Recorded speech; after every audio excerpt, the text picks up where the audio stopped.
Hello and welcome to this video tutorial. Today we'll create dots and dashed lines in Photoshop.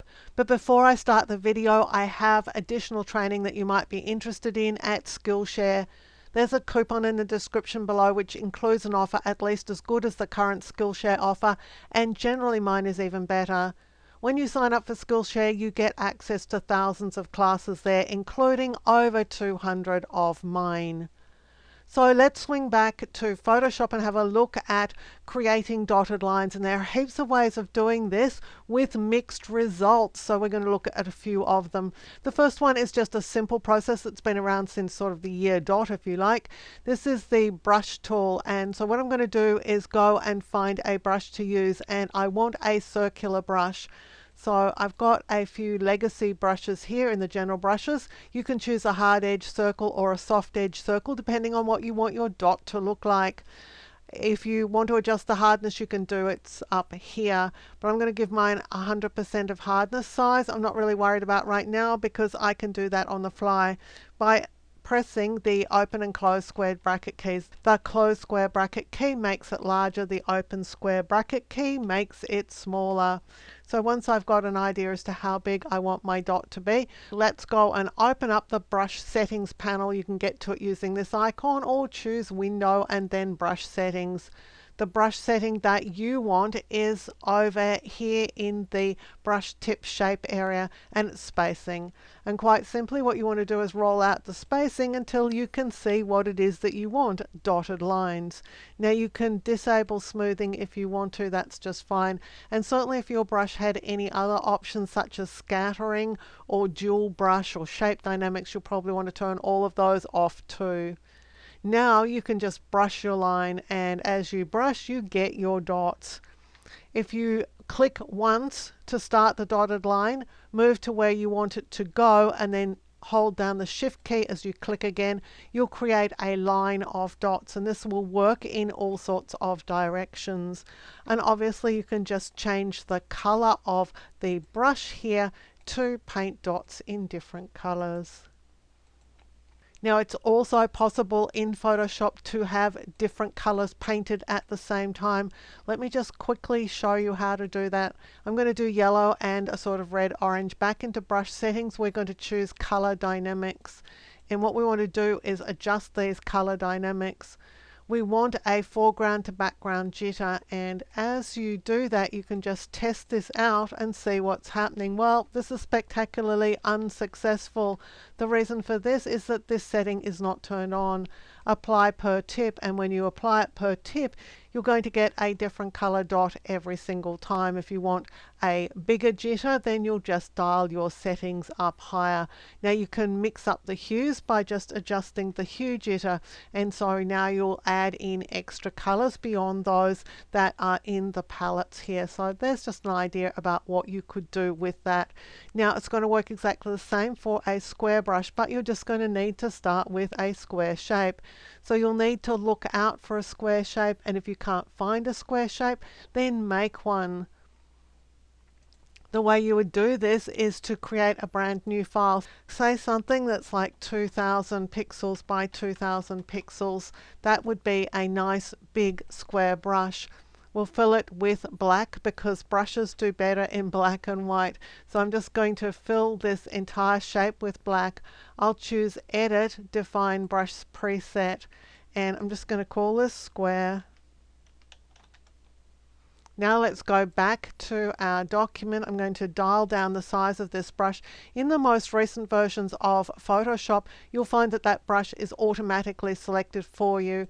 In older versions of Photoshop, you might have to go and actually select it, and generally it's the last brush in the brushes palette. And so now we've got our brush selected, but we're going to have to adjust the settings for this brush too. So let's go and make the tip shape work for us. And I have a line that is a set of dashes. If you wanted more smushed up dashes, then you would just make a rectangle instead of a square. Let's just remove all of this. Let's have a look at some other options that you have, and they involve the custom shapes. You just want to watch out because the line tool in Photoshop's not actually a line, it's just a skinny rectangle, and so if you want a line, let's deal with that a different way. But if you want a circle of dots, click on the ellipse tool and you'll want to select shape, drag out an ellipse. If you hold the shift key down, you'll get a circle.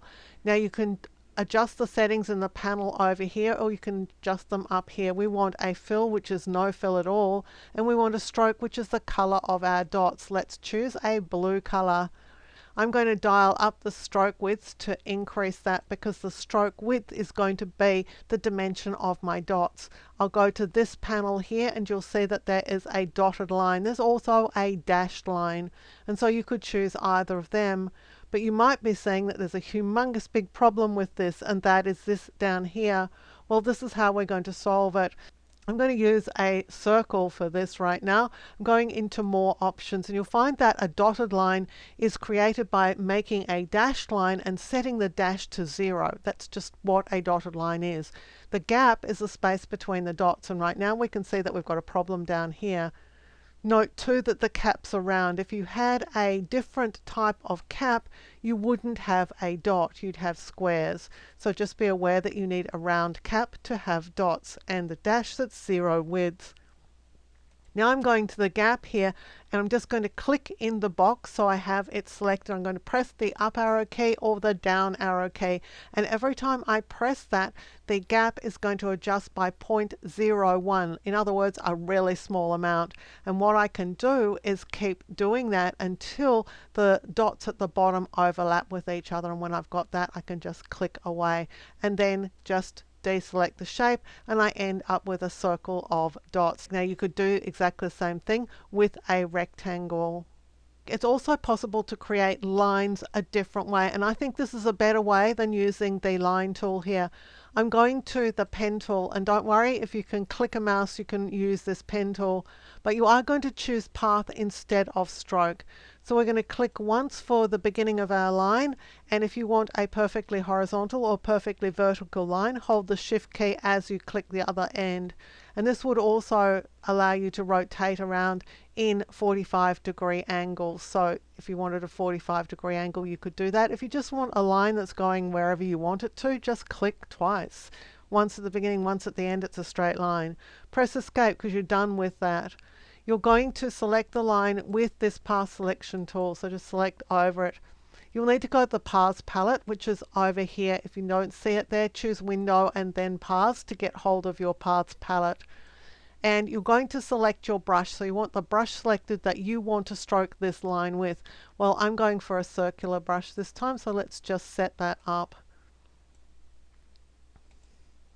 I've got the color I want to use, so what I'll do is with my line selected, click here on stroke path with brush, and that just strokes the path with the brush. Well, that's just, again, spectacularly unsuccessful because I forgot to fix up the shape dynamic. So let's go and make this spaced out appropriately, much better, and let's try that again. So this is a way of getting a line that is dotted or dashed or whatever it is that you want to repeat along the line. And of course, if you're a dab hand with the pen tool, then you can draw all sorts of lines, and these can all be stroked with a brush. So you're just going to draw a line, smooth it out if you want to. I'm just going to leave mine looking like this. With the line selected, just click here on stroke path with brush.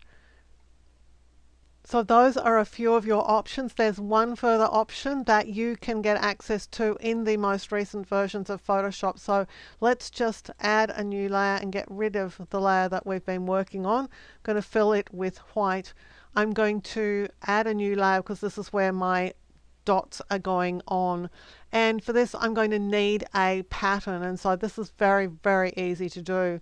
Firstly, I'm using the same 2000 by 2000 pixel document. I'm going to fill it with white this time, and then I'm going to add a circle to it. This is going to be my dot. You can see that I'm building the spacing around it. It's black, that's just fine. I'm going to save this as a pattern. So with it selected, I'll choose Edit, Define Pattern, and you can see my pattern is just a circle, but it's going to bring that white background with it unless I turn that off, and I think it's going to look better without the white background. So Edit, Define Pattern. I'm just going to call this dot and click OK. Now we've done with that, we don't need it any longer. I'm going to draw a line with the pen tool. For this process to work, you need a pen path, and today I'm drawing the suckiest lines that you can imagine, so I'm really sorry about that. They're pretty awful. Let's just smooth this one out because that's totally an embarrassment right now. Oops. So now with our line selected, we can choose Edit and then Fill.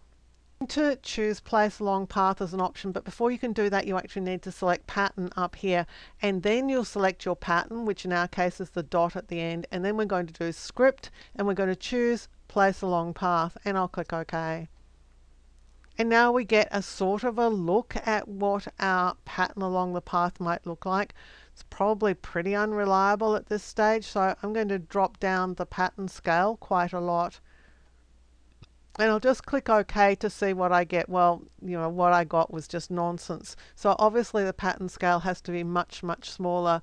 This is a bit of sort of checking, testing, seeing what you can come up with, and then seeing if you can improve the result. So I'm going to wind this down. I already know that my scale is right off the mark. I'm going to give it about 0.13. And let's click OK and see what this looks like. Well, it's still a little bit large, but you get the idea as to what you can do. Let's undo that. And you can just continue to try and see if you can get a result that's going to work for you. One heads up here is that the smallest value you can put in for a pattern scale is 0.1. So if it's still too big, you'll probably need to go back and recreate a pattern at a smaller scale. But there are other options here for adjusting the angle from the path and the spacing and the brightness if you're using a color, for example. So there are lots of options that you can use here. Just going to click OK. That's as small as I can get. I'm just going to click away from my path, which I need to do that in the paths window. So let's just click away from it. And this is the pattern, which happens to be a series of dots put along a path, but it's because we created the dots as a pattern. So you can see that you've got heaps and heaps of alternatives available to you for making dots and dashed lines in Photoshop. I hope that that's been of some help to you. If you enjoyed the video, please give it a thumbs up, hit the subscribe button and that notification bell so that you can receive alerts when new videos are released. Until next time, my name's Helen Bradley. Thank you so much for joining me here on my YouTube channel.